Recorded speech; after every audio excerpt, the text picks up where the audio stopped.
Russian army storms Idlib, preparing a large-scale offensive.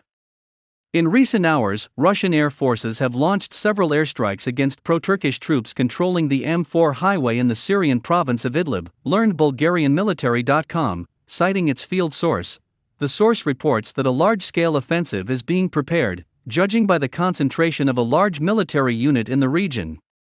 The military unit is part of the Syrian Arab Army, SAA. Military experts say that judging by this accumulation of troops, a large-scale offensive is being prepared. Currently, the entire area south of the M4 highway in the Syrian province of Idlib is controlled by pro-Turkish troops in groups. It was this part that was bombed by several Russian air raids.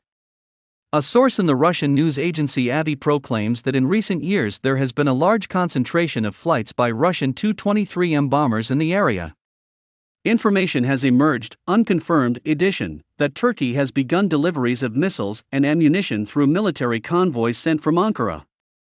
Some experts suggest that the future offensive will only aim to bring the entire M4 highway under full control by the Syrian Arab Army. The Syrian civil war has been going on for almost a decade.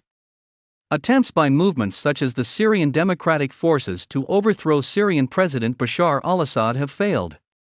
The Syrian Democratic Forces are armed by allies and the United States, while the Syrian army is armed mainly by Russia.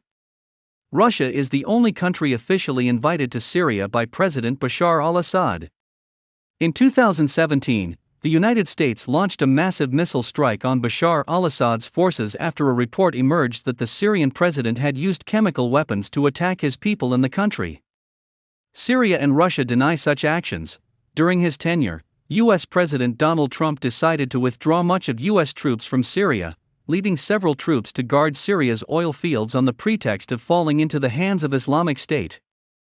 With the withdrawal of the United States, Turkey comes to the fore, declaring it necessary to deal with the Kurds and the PKK movement in the northern part of the country, which borders Turkey. That is why Erdogan is sending troops in an attempt to build a stable and secure 30-kilometer zone between Syria and Turkey, which will prevent future terrorist attacks on Turkish territory, as it is.